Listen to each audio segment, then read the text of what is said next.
All right, speaking of which, get ready, America. It looks like Joe Biden's suiting up for 2024. According to a new report out in The Hill, Joe Biden admitted to former President Barack Obama that he is actually planning on running again, setting his eyes on starting a second term at the whopping age of 82, octogenarian plus 2. Now, Joe Biden's latest approval numbers may have sunk down to 33% as the country watches on and he mindlessly wanders around the White House, shaking hands with ghosts and taking orders from a guy dressed up as the Easter Bunny.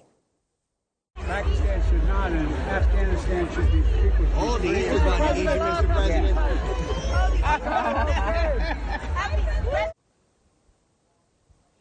Joe is undeterred. None of that matters to him.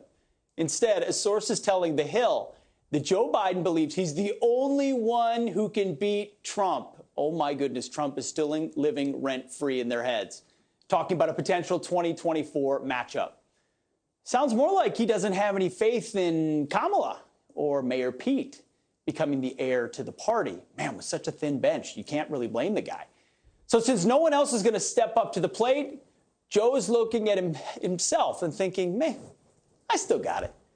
I mean, don't forget, he is the most popular president in the U.S.'s history. And to him, things went pretty well the last time he was on the campaign trail. And to get hot, I got hairy legs that turn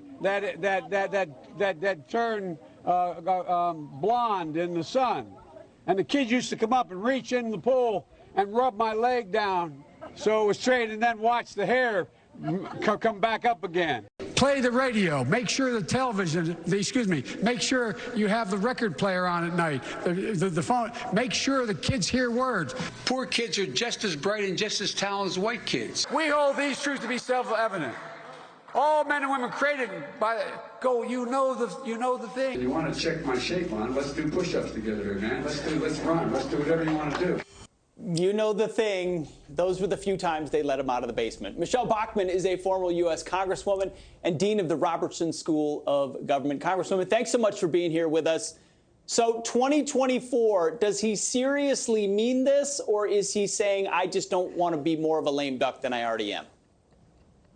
No, he totally means it, Pete. That's what nobody can believe. He totally means this. And I say have at it. I mean, he's losing millions of votes a month. If you figure he got 81 million in the 2020 election, and if you look at what his approval ratings are right now, he's been steadily, slowly but surely losing millions and millions and millions a month. So by the time he gets to 2024, he's going to be in negative territory, truly negative territory, and there couldn't be a better candidate for 2024 for the Democrat ticket. I'm all for it.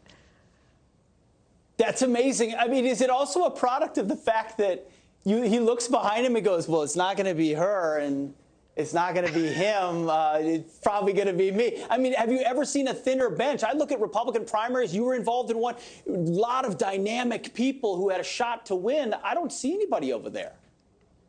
No, there is nobody over there. But, you know, also think of this, Pete. Nobody in the Biden White House seems too upset about the fact that the United States of America economy is literally falling apart. Our presence on the world stage is literally falling apart. The president isn't breaking a sweat about it. Kamala Harris isn't. The press secretary isn't. Nobody's breaking a sweat. You look at what gas is, what food prices are. People literally from day to day don't know what they're going to do in their own home with the money that they have. This is weird. You have a president that is completely disconnected with the people that he's leading, and I mean completely disconnected. So, of course, he would think that he's Superman. He should be running in 2024, 2028, as far as he's concerned. You know, you're right. There is no room for introspection. He's not really capable of it, and the people around him want to keep him right where he's at as long as they can, you know, play President of the United States. Michele Bachmann, thank you so much for your time. Hi, everyone. I'm Brian Kilmeade. I want you to do me a favor. I want you to click to subscribe to the Fox News YouTube page. This is the only way that I know for sure that you're not going to miss any great commentary, any great news bites, any great interviews coming your way on Fox. You can get it all here on YouTube. So subscribe right now.